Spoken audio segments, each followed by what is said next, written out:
I have the honor to welcome His Excellency Luiz Inácio Lula de Silva, President of the Federative Republic of Brazil, and to invite him to address the Assembly.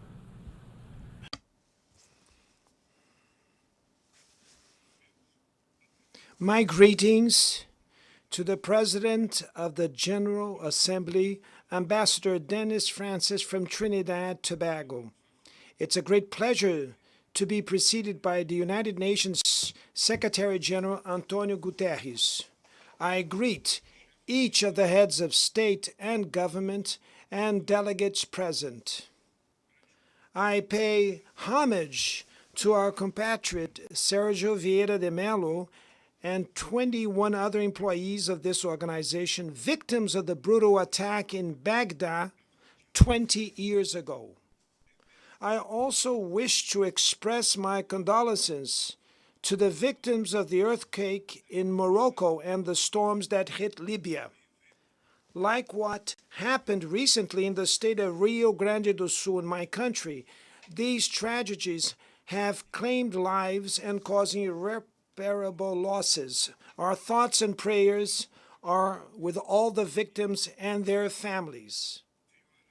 Ladies and gentlemen, exactly 20 years ago, I stood on this rostrum for the first time and said, on that September 23rd, 2003, my first words before this World Parliament be of confidence in the human capacity to overcome challenges and evolve towards superior forms of coexistence. I return today to say that I maintain my unshakable trust in humanity. At that time, the world had not yet realized the severity of the climate crisis. Today, it knocks on our doors, destroys our homes, our cities, our countries, kills and imposes losses and suffering on our brothers, especially the poorest.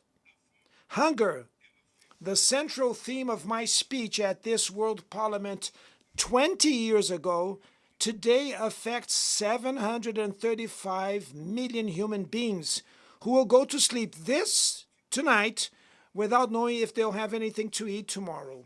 The world is increasingly unequal. The 10 richest billionaires have more wealth than the poorest 40% of humanity. The destiny of every child born on this planet seems to be decided while they're still in their mother's womb. The part of the world where their parents live and the social class their family belongs to will determine whether or not that child will have opportunities throughout life. Whether they will eat at every meal or whether they will be denied the right to eat breakfast, lunch, and dinner every day. Whether they will have access to health care or whether they will fall to diseases that could have already been eradicated. Whether they will finish school and get a quality job or whether they will become part of the countless of unemployed, underemployed, and discouraged people. First of all, we must overcome resignation, which makes us accept such unfairness as a natural phenomenon.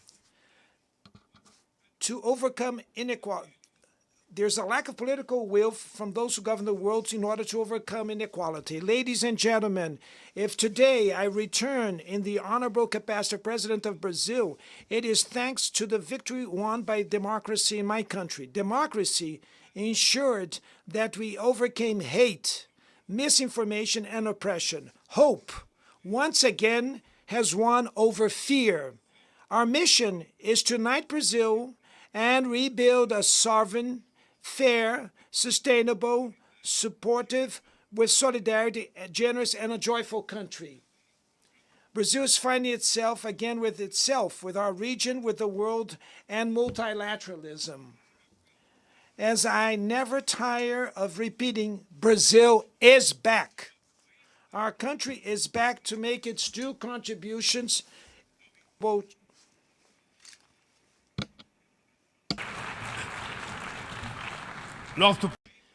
Our country is back to make its due contribution in facing the major global challenges. We have reclaimed our foreign policy's universalism, marked by respectful dialogue with everyone. The international community is immersed in a whirlwind of multiple and simultaneous crises. The COVID-19 pandemic, the climate crisis, the food and energy insecurity have been amplified by growing geopolitical tensions. Racism, intolerance, xenophobia have spread, encouraged by new technologies created supposedly to bring us closer together. If we had to summarize these challenges in a single word, this challenge could be called, the reason for its challenge would be inequality. Inequality is at the root of this phenomena, or acts to aggravate them. The UN's broadest and most ambitious collective action aimed at development, the 2030 Agenda, could turn into its biggest failure. We have reached half of the implementation period and are still far from the defined goals. Most of the Sustainable Development Goals are moving at a slow pace. The moral and political imperative of eradicating poverty and ending hunger appears to have been numbed. In these 7 years that we have left, reducing inequalities within and between countries should become the core objective of the 2030 Agenda. Reducing inequalities within countries requires including the poor in government budgets and making the rich pay taxes that are proportional to their wealth. In Brazil, we are committed to implementing all the 17 SDGs in an integrated and indivisible manner.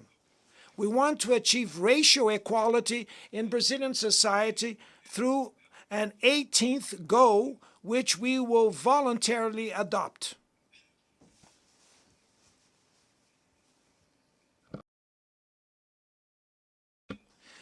We launched the Brazil Zero Hunger Plan, which will bring together a series of initiatives to reduce poverty and food insecurity. Amongst them is the Bolsa Família, the family stipend, which has become a global reference in income transfer programs for families that keep their children vaccinated and in school. Inspired by Brazilian Bertha Lutz, a pioneer as an advocate in gender equality in the UN Charter, we have passed a bill that makes equal pay between women and men mandatory when they perform the same role. We shall fight femicide and all forms of violence against women. We shall rigorously advocate for the rights of the LGBTQI+ groups and of people with disabilities. We have revived social participatory practices as a strategic tool for implementing public policies. Mr. President, acting against climate change involves thinking about tomorrow and facing historical inequalities. Rich countries grew based on a model with high rates of climate-damaging gas emissions. The climate emergency makes it urgent to correct course and implement what has already been agreed. There is no other reason why we speak of common but differentiated responsibilities. It is the vulnerable populations in the global south who are most affected by the loss and damage caused by climate change. The richest 10% of the world's population are responsible for almost half of all carbon released into the atmosphere. We, developing countries, do not want to repeat this model. In Brazil, we have already proven once and will prove again that a socially fair and environmentally sustainable model is possible. We are at the forefront of energy transition, and our matrix is already one of the cleanest in the world. 87% of our electrical power comes from clean and renewable sources. Solar, wind, biomass, ethanol, and biodiesel power generation is growing every year. The potential for generating green hydrogen is immense. With the ecological transformation plan, we will invest in sustainable industrialization and sustainable infrastructure. We have resumed a sound and renewed Amazon agenda with oversight actions aimed at fighting environmental crimes. Over the last 8 months, deforestation in the Brazilian Amazon has already been reduced by 48%. The whole world has always talked about the Amazon.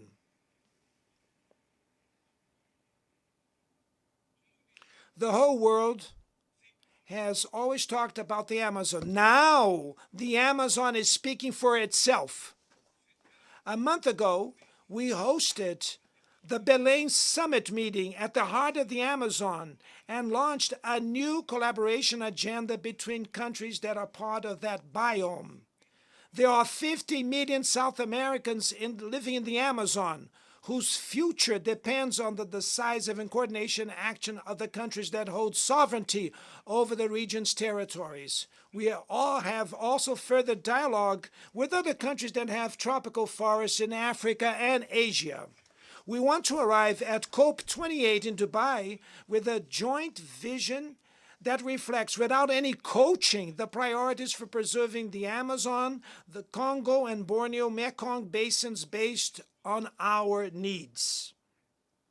Without mobilizing financial and technological resources, there's no way to implement what we decided in the Paris Agreement and the Global Biodiversity Framework.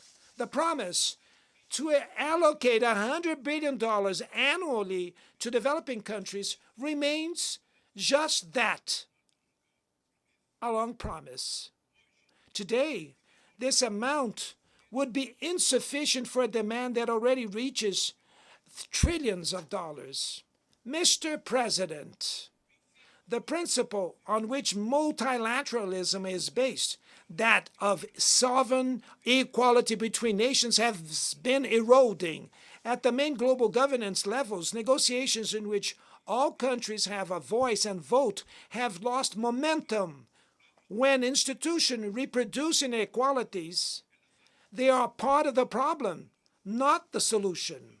Last year, the IMF made available $160 billion in special drawing rights to European countries and just $34 billion to African countries. The unequal and distorted representation of the management of the IMF and the World Bank is unacceptable. We have not corrected the excesses of market deregulation and the support of the ideology of the minimum state. The foundations of a new economic governance have not been laid. The BRICS was the result of this paralysis and constitute a strategic platform to promote cooperation between emerging countries. The recent expansion of the group at the Johannesburg Summit meeting strengthens the fight for an order which accommodates the economic, geographic, and political plurality of the 21st century. We are a force that works towards fairer global trade in the context of a serious crisis in multilateralism. Rich countries' protectionism has gained strength, and the World Trade Organization remains paralyzed, especially its dispute settlement system.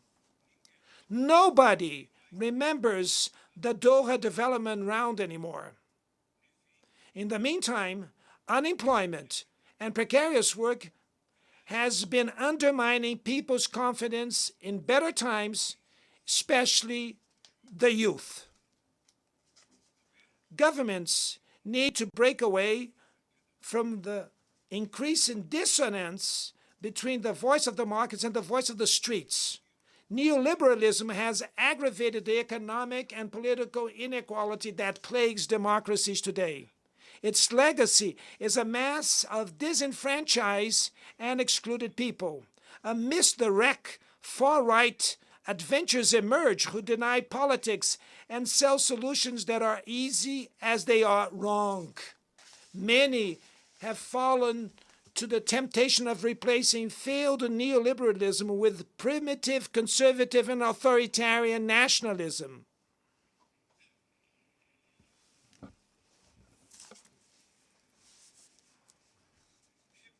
We repudiate an agenda that uses immigrants as scapegoats, undermines the welfare state, and attacks workers' rights.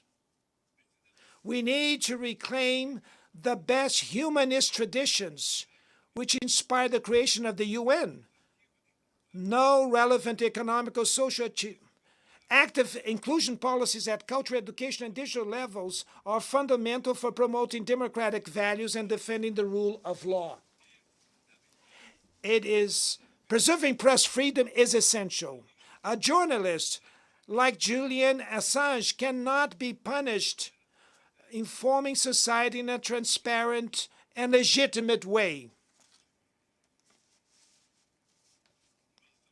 Our fight is against misinformation and cybercrimes.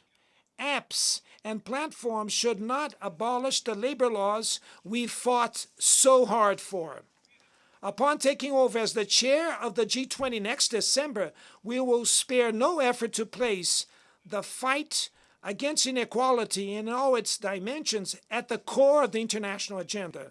Under the motto, Building a Just World and a Sustainable Planet, the Brazilian chair will coordinate social inclusion and fight against hunger, sustainable development, and reform of global governance institutions. Mr. President, there will be no sustainability or prosperity without peace. Armed conflicts are an offense to human rationality. We know the horrors and suffering produced by all wars. Promoting a culture of peace is a duty for all of us. Building it requires persistence and vigilance. It is disturbing to see that old unresolved disputes persist and new threats emerge or gain force. The difficulty of guaranteeing the creation of a state for the Palestinian people clearly shows this. Added to this case, the persevering humanitarian crisis in Haiti, the conflict in Yemen, threats to Libyan national unity, and institutional ruptures in Burkina Faso, Gabon, Guinea, Conakry, Mali, Niger, and Sudan. In Guatemala, there's a risk of a coup d'etat, which would prevent the winner of the democratic elections from taking office. The war in Ukraine exposes our collective inability to enforce the purposes and principles of the UN Charter. We do not underestimate the difficulties in achieving peace, but no solution will be lasting if it is not based on dialogue. I have reiterated that work needs to be done to create space for negotiations. A lot is invested in weapons and very little in development. Last year, military spending totaled over $2 trillion. Expenditures on nuclear weapons reached $83 billion, a value 20 times higher than the regular UN budget. Stability and security will not be achieved where there is social exclusion and inequality. The UN was born to be the home of understanding and dialogue. The international community must choose. On one hand, there is the expansion of conflicts, the furthering of inequalities, and the erosion of the rule of law. On the other, the renewing of multilateral institutions dedicated to promoting peace. Unilateral sanctions cause great harm to the population of affected countries. In addition to not achieving their alleged goals, they hinder the mediation and prevention processes and the peaceful resolution of conflicts. Brazil will continue to reject measures taken without support from the UN Charter, such as the economic and financial embargo imposed on Cuba and the attempt to classify this country as a state sponsor of terrorism.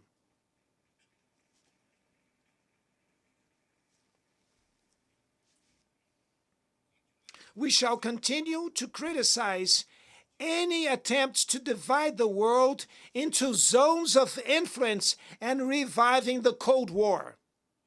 The UN Security Council has been progressively losing its credibility. This frailty is the specific result of actions from its permanent members who wage unauthorized wars aimed at territorial expansion or regime change. Its paralysis is the most eloquent proof of the urgent need to reform it, which will bring it greater representation and efficacy.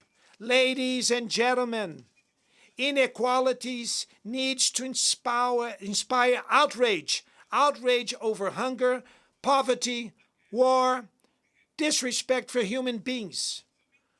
Moved by the power of outrage, we may act willingly and unwavering in fighting inequality and effectively transforming the world around us. The UN needs to fulfill its role as a builder of a world with more solidarity, fraternity, and fairness.